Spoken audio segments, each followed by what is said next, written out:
Okay, Chazal tell us that kol haschalois kashais, all beginnings are difficult. And when you take a hiatus from a shir for, I'm embarrassed to say, I believe almost 2 months already. So this is certainly a haschala, this is a beginning once again. And in the beginning it's always difficult to get everybody back together again in one place or two places. We were hoping that as Elul came around, so Corona would be behind us, we wouldn't have to worry about it anymore, but unfortunately with the uptick that seems to be surging throughout the world right now, so we're going to remain with Zoom as long as we need to so that people should continue learning. And we have live in person as well for those that feel comfortable to be here. And we're going to start once again in Tehillim. And we're starting a new Tehillim today, which is Mem Daled 44. And in number 44, in his introduction, Rav Hirsch writes that this is another one of the Tehillims that are B'nai Korach. We had two already that were the children of Korach, the sons of Korach that wrote this. And if you remember that the special place that the children of Korach have in history is that their father went against Moshe Rabbeinu, and they of course were schlepped in along with their father and all of his cronies.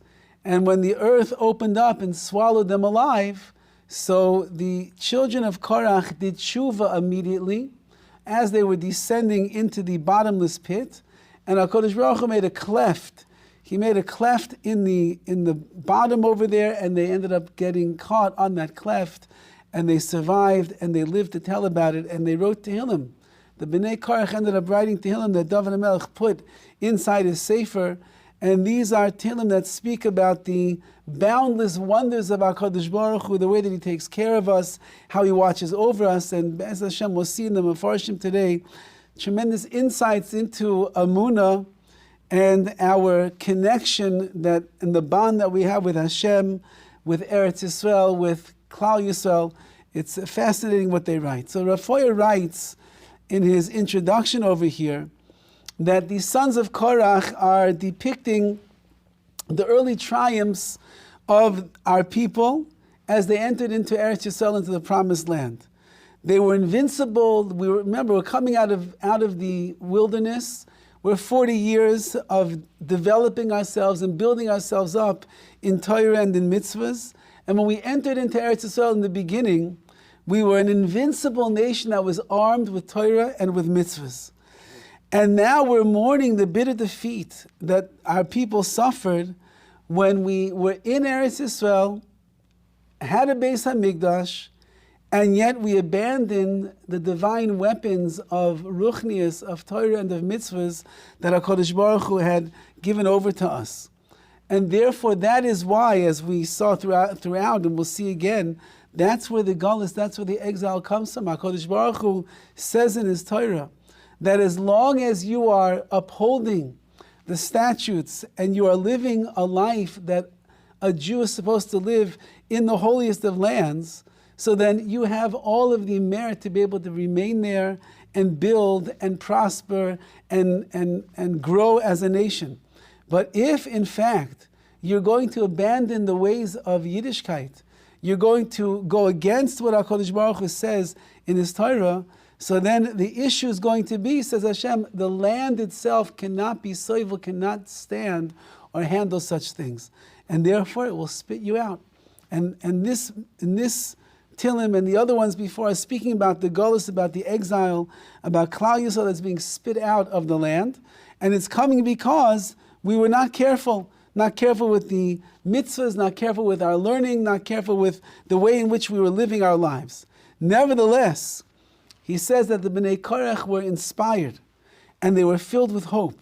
That even in the Golus, the exile that we find ourselves in, the Jewish people continue to serve HaKadosh Baruch Hu with undaunted loyalty to the Torah, and we sacrifice our lives to sanctify HaKadosh Baruch Hu's name.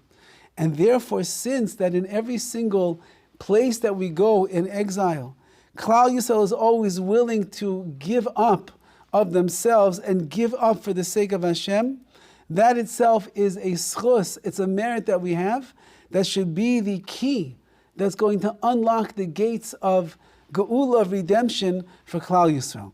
So that's where we're going. We're heading into, once again over here, the words of Dovid HaMelech and the words of Bnei Korach, the children of Korach, who are informing us of just what it means to be a member of Klal Yisrael, even when we find ourselves in the Gullus. Nevertheless, we still continue to push ourselves to be able to follow the pathways of Hashem in the best of ways.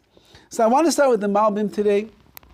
The Malbim has a very fascinating commentary on the opening psukim over here, something for us to certainly think about, and perhaps we can tie it into the month of Elul and the up-and-coming Yom Tov of Rosh Hashanah and Yom Kippur.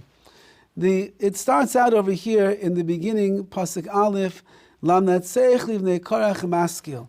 As we translated these words many times before, but it's Hashem is granting victory to the Bnei Korach and Maskil, and He's giving them some kind of instruction. So the Malbim writes the following: Mizmor zeh husad gam ken ala Gullus. This Mizmor, this Tehillim, also is dealing with the Gullus, the exile, as we mentioned. Maskia niflois she'asa Hashem lehem b'yemei kedem. It mentions the miracles that HaKadosh Baruch Hu made to us, that did to us previously. Umevakesh she'yosif yodai shenis lo'yishiyam. And it asks from HaKadosh Baruch Hu that He should redeem us a second time. Kirak bai badchu, we trust only in you, Hashem. When the Jew finds himself in Gullus and he sees that the tides are turning and they're far away from our homeland, and we want that there should be a redemption that is going to come, says the Malbim, a Jew understands the only place that I can put my trust is in the Ribbono Shel Olam. And in that schus, in that merit, that although the Gullus has been long and arduous and we're far away from where we'd like to be, but Klal Yisrael has never stopped being Beiteach, trusting in HaKadosh Baruch Hu, all the generations. Yes, it's true. There have always been pitfalls and there have been blunders of Klal Yisrael throughout the generations. No one's going to deny that. There have been better times and worse times for our nation. There have been times when we were very strong and we were very committed, and the numbers of those that had gone astray were the lesser. Nevertheless, we find ourselves in times right now, there's 16 million Jews in the world. Maybe 1 million are frum, maybe. And of those that are religious, how many are living the actual religious life that HaKadosh Baruch Hu really wants of us? So we're living in a world where the mass majority of the Jewish people are very distant from Yiddishkeit, extremely distant. Nevertheless, those that are connected have never stopped trusting in HaKadosh Baruch Hu all of the generations. And in that zechus, so we are asking HaKadosh Baruch Hu that this should be a merit on our behalf, where you will rescue us and save us, just like you saved us previously from other exiles that we were in. We're going to see different sorrows, different sufferings and challenges and difficulties that we had to go through in the exile. But we'll also mention the wonders Sha'asa Hashem lehem ki mekedem, that HaKadosh Baruch,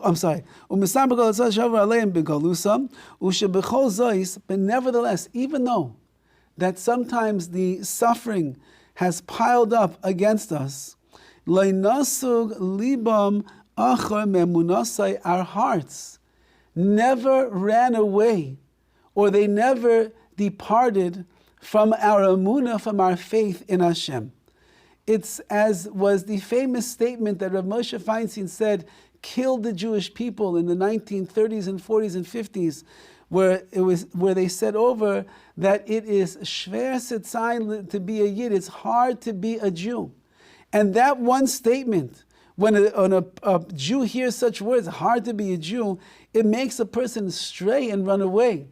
But as Rav Moshe, I believe Rav Moshe himself said, it's harder not to be a Jew.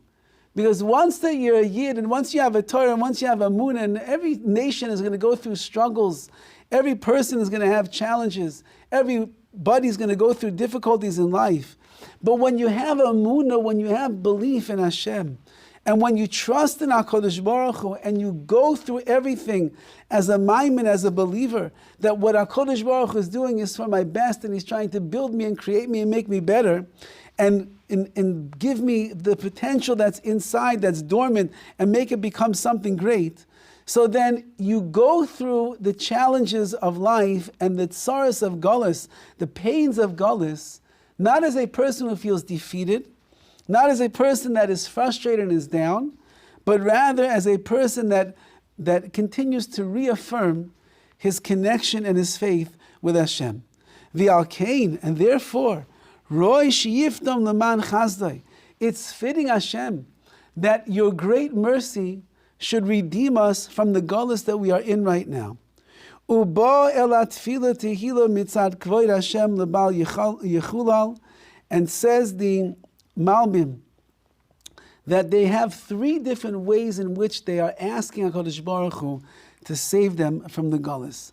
Number one, that if you allow us to remain in the exile, and our enemies can pummel us and plunder us, and we will suffer and we will die at the hands of those that hate us, so then what will be with the kavod shemaim, the glory of Hashem?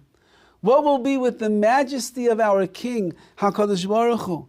It will be mechulal, it will be desecrated amongst the nations of the world, because HaKadosh Baruch Hu, the nations will mock us and they will laugh at us and they will put us down because they say, you call yourself the godly nation?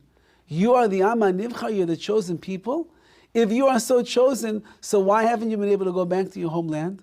If you are so chosen, why was there a Holocaust? If you are the nation that is the Am Segula, the treasure in the eyes of the Rebbeinu Shalom, why is anti-Semitism rising right now? Tell us, why there are rockets that are flying? Why is there discord in the government in Eretz? So tell us why. You're such a holy nation. You're so treasured. Why are things like that?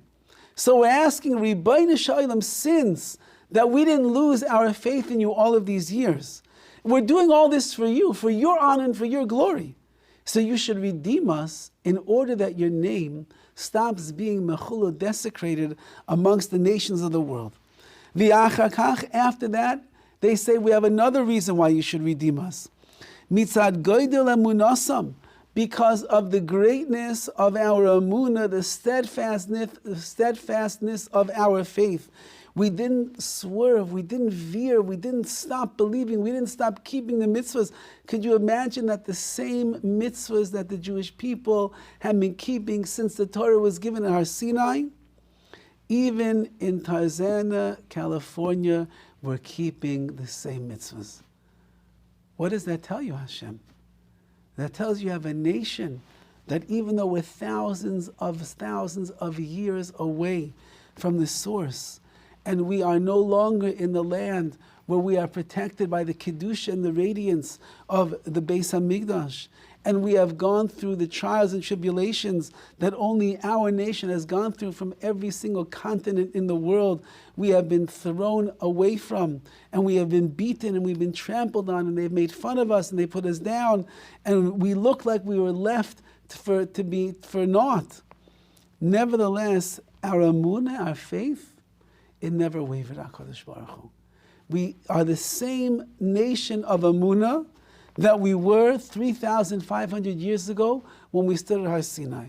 We're the same nation of emunah that we were when we were standing in the Beis HaMikdash on the Shloisha Regalim, Pesach and Shavuos and Sukkot, when the Kohanim were bringing the Karbanos and the Leviim were singing their Nigunim, and Klal Yisrael was all together as one. Just like we were infused with Emunah then, we're the same Emunah right now.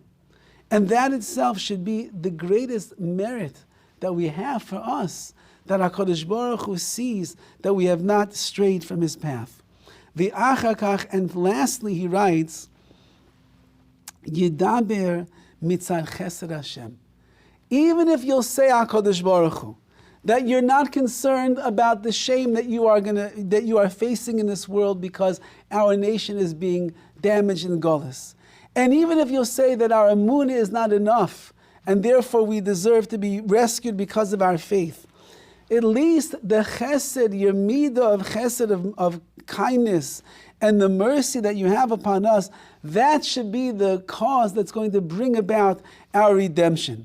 We don't deserve it, fine. So then just be mischased, have kindness and pity and mercy on us, HaKadosh Baruch Hu. Rescue us from where we are in this galus. Shekol hashafel yoiser. The more that a person is down, the lower that a person is in this world, Yagdil Hashem imay chazdai. There's more chesed that HaKadosh Baruch Hu has to do with that person. So we are 2,000 years of exile from the time the Beis HaMikdash was destroyed. And there's a lot that has transpired in those 2,000 years. It could be that Klal Yisrael will find itself on the lowest rung of the ladder that we've been on in history. If that's the case, then we are reliant upon enormous amounts of chesed, of kindness from you, HaKadosh Baruch Hu, to rescue us and to save us. We're not deserving. We don't deserve to be saved on our own merits, but in your world of chesed, of kindness, you'll find the way to redeem us. And therefore, says the Malbim, quotes verses, he says there's another Tehillim much later on in 115. So we're on 44. So you try to remember these ideas. When we get to 115, you say, oh, I remember we spoke about that 22 years ago. Okay, so now says the Malbim, and therefore, like we are relying upon Hashem's chesed and His mercy to redeem us from this galus. Says the pasuk further. The verse says, Elokim ba'azneinu shamanu, Hashem, in our own ears we heard. Aveseinu sipru lanu, our forefathers told us about all of the miracles that you have done, Payal pa'alta b'yemei and b'yemei kedem, of all the miraculous deeds that you did in their times. So now the Malbim says over here an amazing idea. This is one of the yesaidas, one of the foundations of our Amunah and our Torah. And anyone that doesn't have this idea clear is always going to struggle all of their life of being a Jew that lives a life according to what Hashem says in His Torah. Listen to the Malbim. Elokim ratzalema ki davar animsa la'adam al pi hashemua va'kabbalah yachal yosheker mishnei ta'amim. When somebody hears something from somebody else, where they receive information through the hands of someone else, it's possible that on two fronts, whatever it is that they are receiving and reading and hearing, it's possible that it could be sheker, falsehood, for two reasons. Aleph, number one, if the first person who's talking made something up, and he didn't tell over a factual event, I guess we'll call this fake news, yeah? If he will make up what he saw or what he didn't see, and he'll tell you over that information, so then that's number one already, that's falsehood. But number two, he writes, if the messenger of the words of the first person who's Mesaper Bishma, who's saying it over in the name of the person that he's coming from, Bada Milibo, either he makes up his own things that the person was not saying, or he did not really understand what the first person was saying. Fine. So therefore, says the Malbim, there's two things. Either the person who was going to tell you the information originally, he's making things up. It didn't really happen. Or whatever it is that he says that he saw, it wasn't exactly like that. He's exaggerating. He's leaving out details. There's information that is not there. He's making things up. Now, if that person has someone else that's going to go and deliver the message to you, and he's going to share with you what this person saw, so either if you're reporting word for word and this guy made it up, so then it's already not true. But let's say what that person was saying was true. But you now decide you don't want to tell it over in that way. So you make up parts of the story, you make it up completely, Or, like the Malbim is saying over here, besides that maybe you're making it up, maybe you listen to what he said, you tried to understand what he said, but you didn't understand it in the right way. How many times has Lashon Hara been spoken about people because a person did something and we simply did not understand why they said what they said, why they did what they did, and so in our own mind we try to understand the situation, and then we go about it and we talk about it afterwards even though we didn't understand what's going on.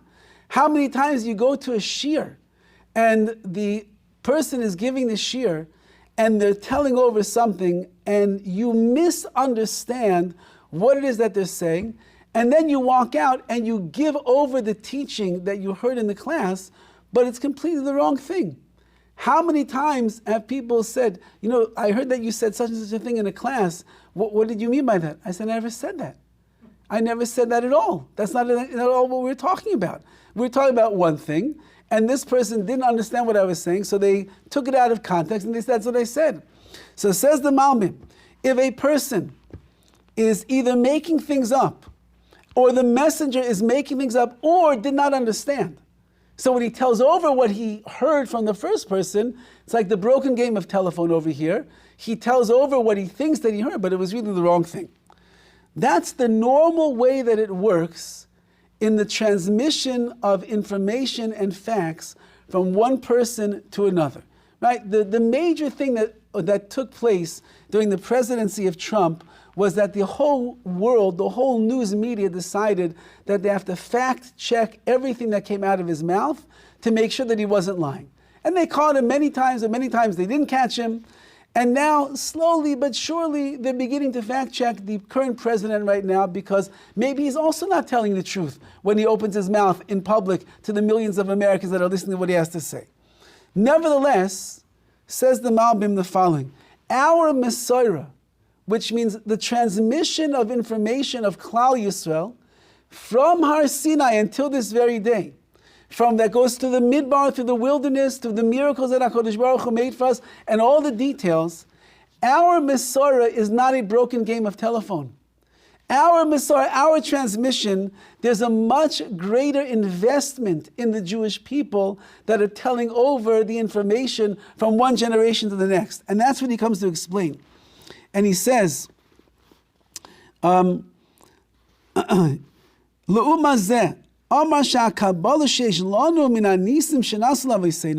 that's why we're exclaiming in this Tehillim, the Kabbalah, the transmission that we received from our forefathers about the miracles that happened miyimei kedem in the earlier days. Heim emes mikol atzadim, they are true on all accounts. Number one, we did not, these are Bnei Korach. Bnei Korach were in the times of Moshe Rabbeinu. So they said, we did not hear about these miracles that HaKadosh Baruch Hu made from somebody else. Rak ba'azneinu shemanu, we heard it in our own ears. And number two, Shein amar leishem marishi HaKabbalah azais badu meliva advar ma'ela. We will not say that the people that are transmitting the information made things up on their own. Why? Ki aveiseinu sipru lanu. Our forefathers are the ones who told us everything. Says the Malbim these famous words, V'yedua, it's known, Sha'avais lo yarishu libneihem amuna kaizeves. A father will not pass down to his child a crooked way of amunah, of faith. The Avais HaKadoshim, our forefathers, those that were in the wilderness, those that received the Torah, those that have been transferring it down, they would not give over jarred or crooked amunah. The Kabbalah kazais hanimsheches me'avos lebanim hi amitis, and therefore this Kabbalah, this transmission of information that we have, that goes from the fathers to their sons, it's amitis, it is true, and ubalanu ha-Kabbalah, and this is the Kabbalah, this is the This is the transmission. This is the information that we are receiving. And that is that HaKadosh Baruch Hu made miracles upon miracles upon miracles for Klal Yisrael that was beyond the laws of Teva, beyond the laws of nature. The Jewish people saw this with their own eyes. They're not making up a single thread or shred of information over here.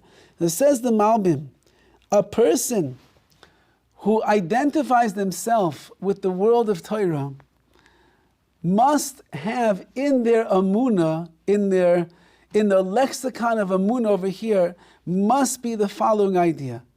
And that is that everything that we know is coming directly from Aveiseinu, from our forefathers. And the forefathers were given the great privilege and the mission to transfer the information down from generation to generation. And therefore, since that these are the people who experienced a Maimon Har Sinai, these are the people that witnessed and experienced the miracles which took place in the Midbar in the wilderness. This is the nation who survived and was able to go into Eretz Yisrael and have the schus to build a Beis HaMikdash. When they are being trusted as the emissaries of Hashem's information, so that every single generation will know what it is that we received, it has to be, says the Malbim, that because they know that the information is pure and sacred and it is valuable, they are giving down from generation to generation, word for word, what was seen and what was heard. And therefore, once that the Torah itself is codified, meaning that we have a Chumash, and the Chumash is explaining the details of what's transpired for our nation. So that is a Torah that was written because HaKadosh Baruch Hu told Moshe Rabbeinu every single word to say. And Klal Yisrael, we find in history, never argued on that.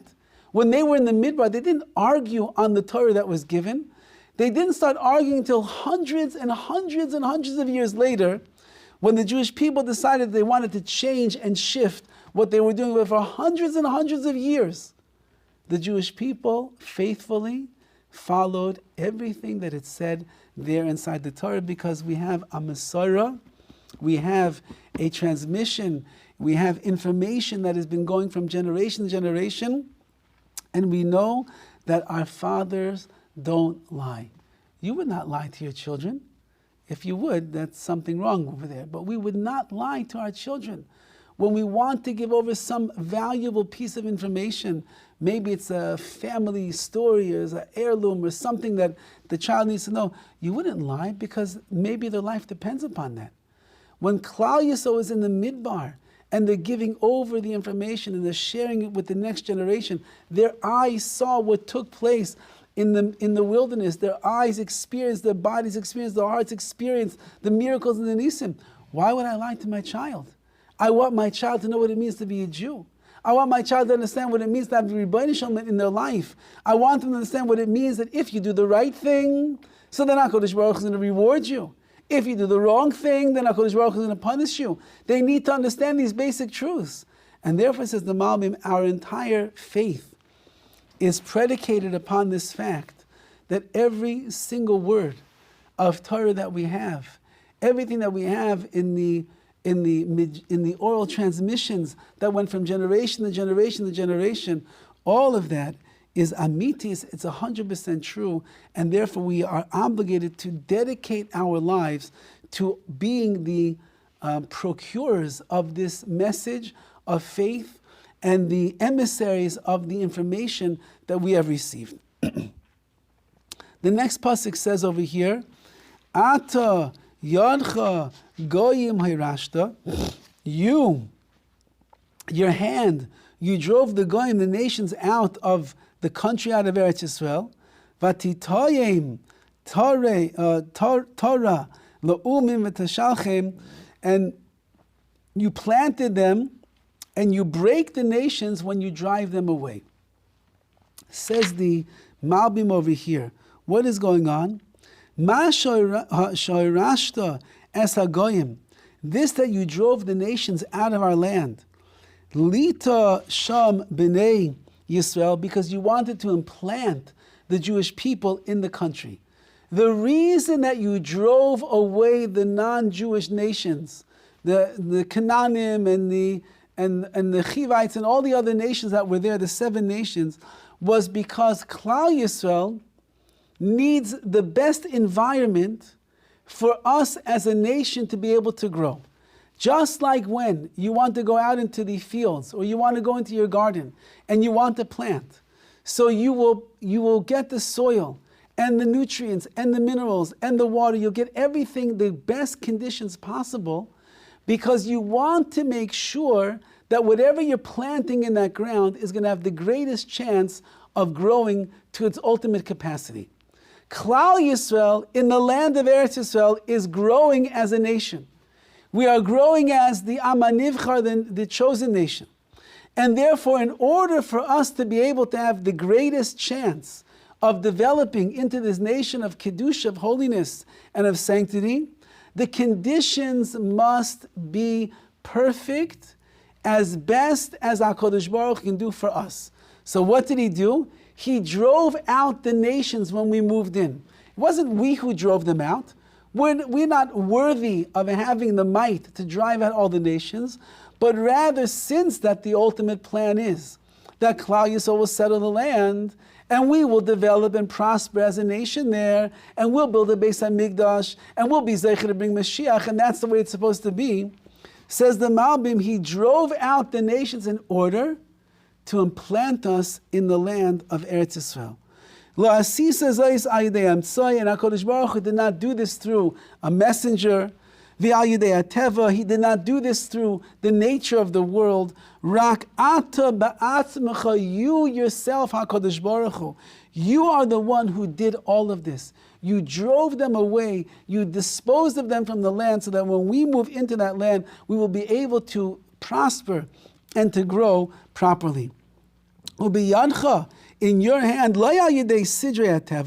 not through the different ways of nature, it's your hand. Says the Malbim, and there's 2 ideas over here that HaKadosh Baruch Hu wanted to do. Number one, he says, Shagoyim harashta, you drove out the Goyim l'toivas Yisrael for our benefit, as we said. Shetitum shambar, so that we should be planted in the land. And number 2, asisa zois mibnei rishas halaumim, you did it as well because of the wickedness of those nations, as we'll see in Rav Hirsch as well.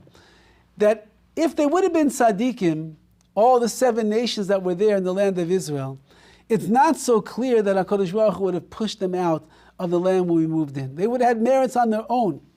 But since that they had filled up their baskets, as Chazal say, with sin, and they were lowly, wretched nations doing abominable things in the eyes of Hashem, so HaKadosh Baruch Hu came in there easily and pushed them out of the land in order that we should be zeicher to inherit it and to take it over for ourselves.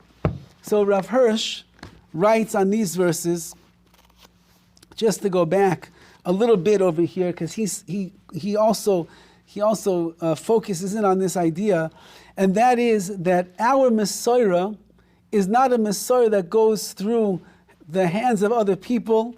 It's not something that is convoluted over the generations. And he says like this, that even though that we ourselves, right now, we did not experience firsthand all the instances where Hashem manifested His intervention and His hashgacha throughout history, but our faith and our firm conviction is based upon the Messora of Aveiseinu, of our forefathers. And they told us of that which they themselves have experienced. The Bnei Korach are telling us what they went through.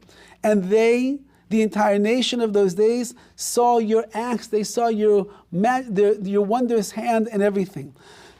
So once again, as we're saying, you can trust what you heard from the previous generation. All of our life. That's why it's so many mitzvahs that we have of honoring kibbur aveim, honoring our parents, and honoring the elders. Even in the midst of kibbur aveim is a mitzvah to honor the grandparents as well. And a person has to give special cover to zakenim, to elders, Why? Because the farther back they go, the more that they saw, the more that they witnessed, the more that they were able to experience the hand of HaKadosh Baruch Hu. They are the ones that are passing that over. They're making calculations right now of how many Holocaust survivors are left in the world. There's not so many, unfortunately. The Holocaust is already 70 years ago. So now that the numbers are dwindling, people are scrambling to try to find the last survivors that they can. Let's get every piece of information, every story, every understanding, all the maisim of Ashkacha, of the Emunah, whatever we can get. Because it's understood that once they pass from the world, so then the person who lived through it is no longer there. Our Messora, our transmission that we have in Torah, it is what we call Torah Chaim. It is a living Torah. The Messora that we have is alive, and it connects us back from generation to generation to generation to generation, all the way back to Maimon Har Sinai, which means that's a part of our Amunah, a part of our unwavering faith is that the book of Torah that we possess in our hands, the words of Chazal that we have in our Batei Midrashim where we learn, the ideas that we have from the Rishonim. Imagine the printed word, what a chesed the printed word is. Imagine that if we had a Malbim that was not printed, we would never know what the Malbim said. You'd have a few people in the world that made it their business to make sure that the words of the Malbim endured from generation to generation, but we wouldn't have it. So Hashem gave us the schus of the printed word to be able to pass down the words of our Rishonim, the words of our Ga'anim, the words of our Achronim, the words of our Bali Musar. In every generation, we're learning no less than they learned in Slobodka, in Kelm, in Morocco, and wherever they learned all the years, we're learning the same things as well. And therefore, says Rav Hirsch, we can't lose sight of that fact. And that's our pride as Klal Yisrael, that we have something that is unique to our nation.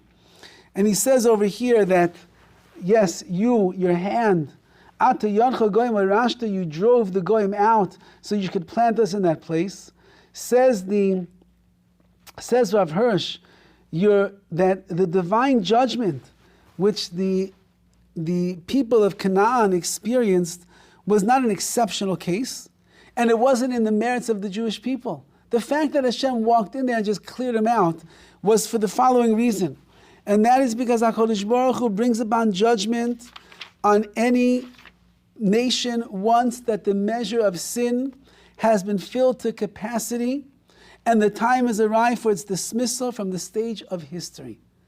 When a nation is so steeped in sinful behavior, HaKadosh Baruch Hu says, it's over.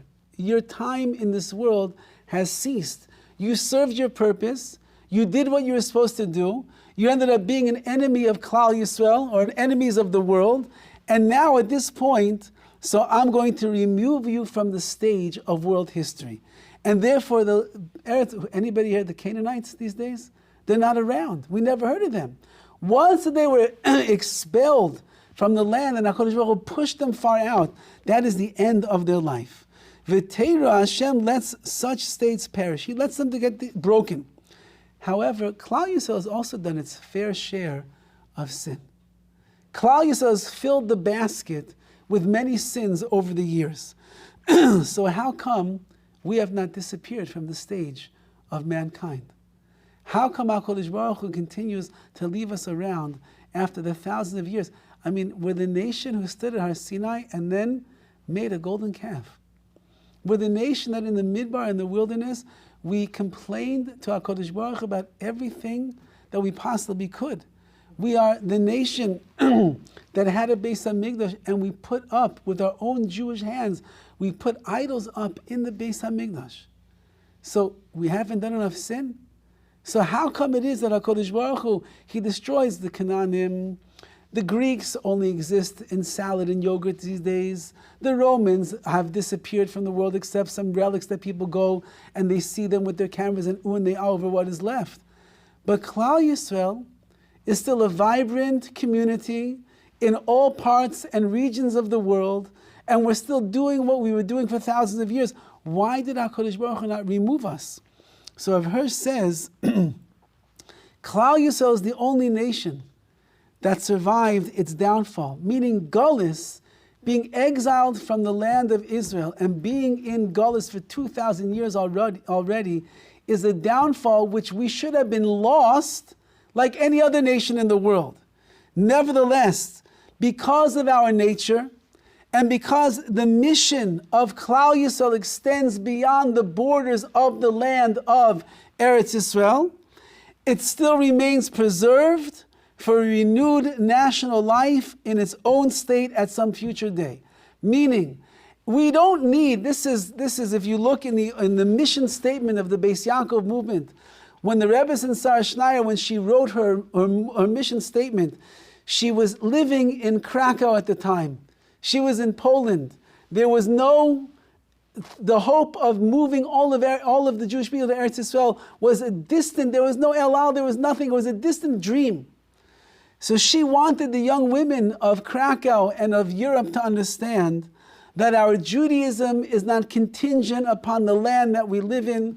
Rather, our Judaism is contingent upon the Torah itself.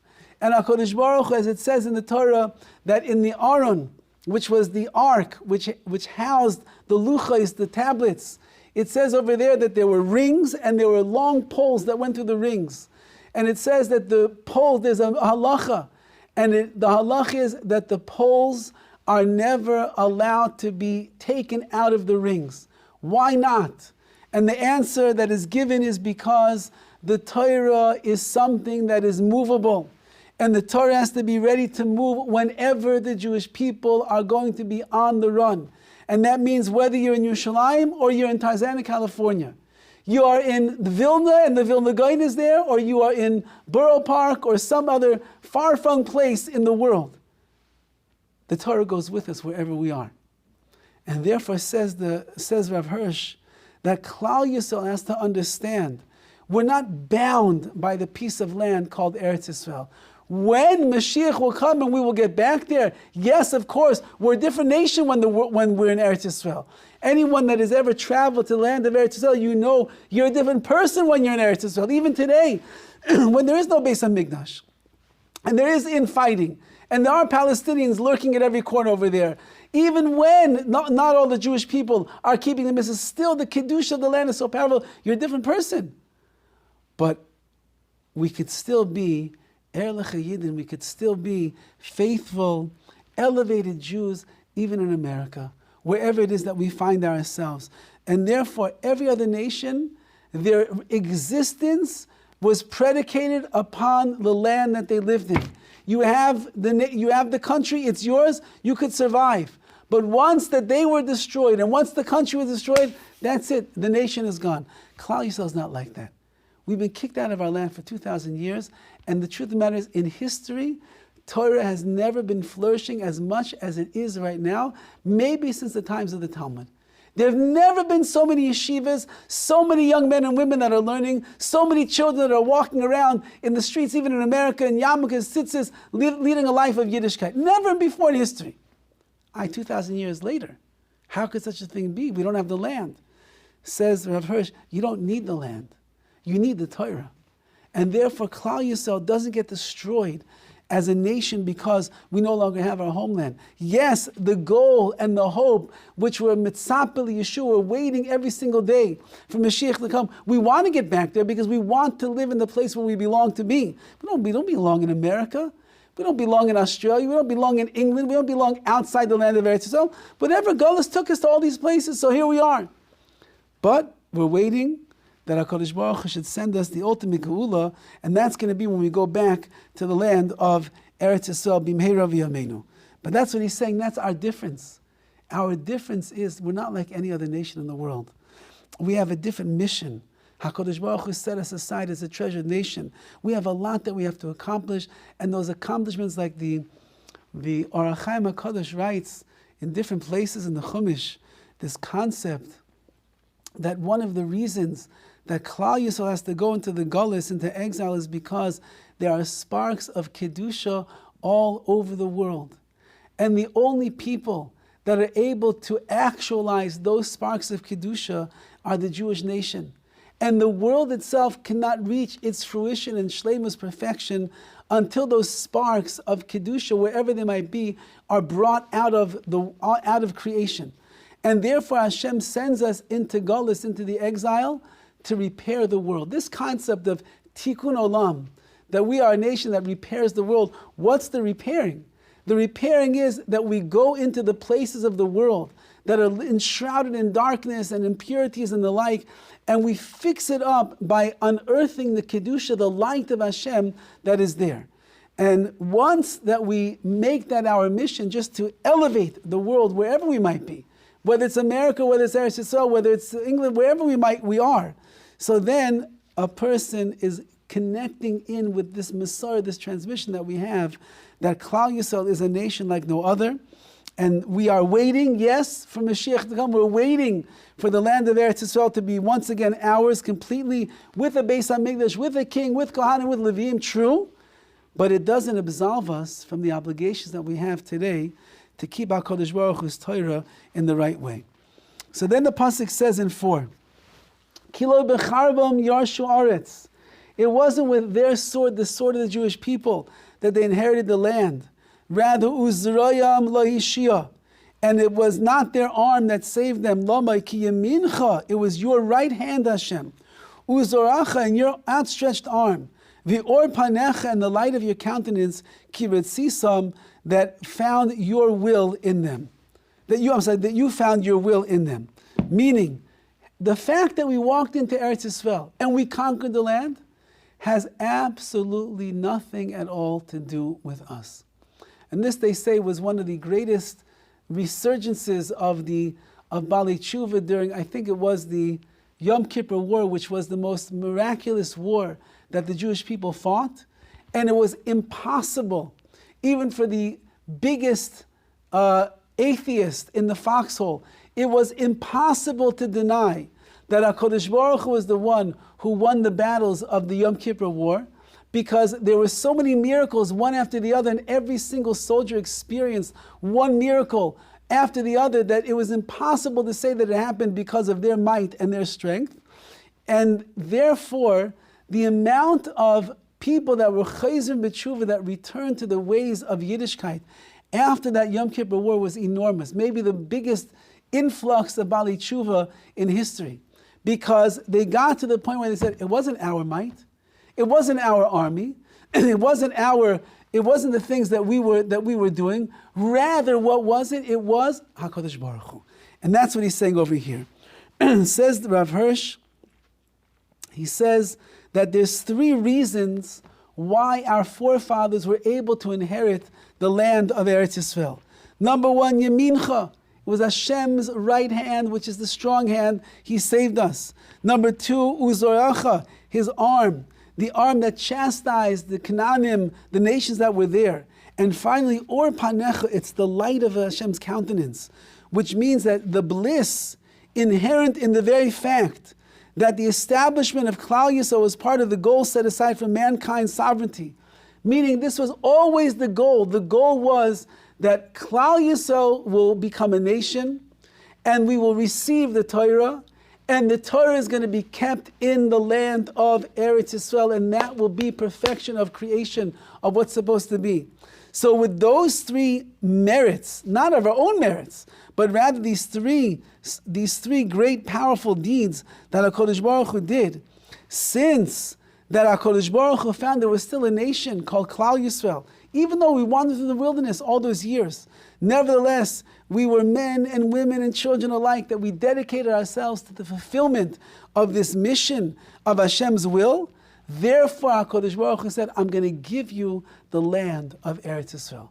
Meaning, had we emerged from the Midbar after 40 years, had we not been a nation that was keeping Torah and mitzvahs, had we been wavering in our faith, had we weakened ourselves in what we were doing, HaKadosh Baruch Hu would not have allowed us to inherit the land, because He's the one that brought about the inheritance. He can only give the land to people that would appreciate the true value of Eretz Yisrael. Like the Gemara tells us that Moshe Rabbeinu, the Gemara says, why did he want so badly to go to Eretz Yisrael? Because of the fruits. He wanted a good rimon from Rimonim. He wanted Zaysim. He wanted some good olives, some kibbutz, Yavna over there. That's what he wanted? No. He wanted to go to Eretz Yisrael because he understood there's mitzvahs that you can do in Eretz Yisrael that you cannot do any other place. There's a kedusha that exists in Eretz Yisrael that does not exist any other place. And therefore, he begged on Kodesh Baruch Hu, please let me go in, and he was not zeicher to be there. And the nation that came in afterwards only got in because they were doing what was right, Be'eni Hashem, in the eyes of HaKadosh Baruch Hu. They were willing to do they kept his mitzvahs steadfastly. And I'll just conclude with this final verse today. Hey, Atahu Malki, you are my king. Elokim, God, Save Yeshua's Yaakov, HaKadosh Baruch Hu, you execute the Yeshua's, the commands, you execute the command and the salvation of Yaakov. Says Rav Hirsch, and he says, we know again from Kabbalah, from tradition, from the Messora that we have, that you intervened early on in our history. You revealed your sovereignty, your might, your kingdom. You revealed all of that. And even now, even though that we are in the Gullus still, we're still in the exile, nevertheless, you are still Malki, you're still our king. You're still my king, HaKadosh Baruch Hu. And you make us feel, and you're also Elokai, you're my God, which means that we can feel the impact of the judgments that you are bringing. Melech Yisrael, this that HaKadosh Baruch Hu is the God of the King of Israel. It means that he will always champion the cause of the Jewish people, and he will guide our fate, respective of all of the other nations that there are in the world. He's our Melech, he's our king. He's not per se the king privately of all the other nations of the world, but he is our private king. And therefore he writes over a beautiful idea. It says, Tzave Yeshua's Yaakov. You command the salvation of Yaakov. Why doesn't he say Tzave Yeshua's Yisrael? That you should command the salvation of Yisrael, the nation of Israel. We know that Yaakov Avinu had two names. He was given the name Yaakov, but once that he wrestled with the angel of Esav and he was victorious, Hashem said, I'm changing your name. Your name is now Yisrael. Yaakov is always the lower level spiritual name, and Yisrael is the higher level in the name of Yaakov Avinu. So he says like this, even while we're only Yaakov, which means we are people that are ground under the heels of the other nations, because Yaakov is from the lashon of Ekev, of heel. That means that even when we're in Gullus, in the exile, and we're being ground by other people's heels, we're being put down, we're being disgraced, we're being made fun of, we're being anti-Semitic acts here and there. Nevertheless, says Rav Hirsch, HaKadosh Baruch Hu will make sure that no matter what we go through, no matter how lowly we seem to be, we are never going to be destroyed by the nations of the world. And that is the pledge that HaKadosh Baruch Hu has made to us.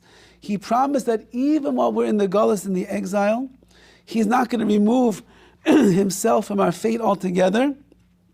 And that even while we're Yaakov, the lowlier aspect of our nation, nevertheless, we can still rely upon HaKadosh Baruch Hu to come to our rescue, to our aid, and to help us.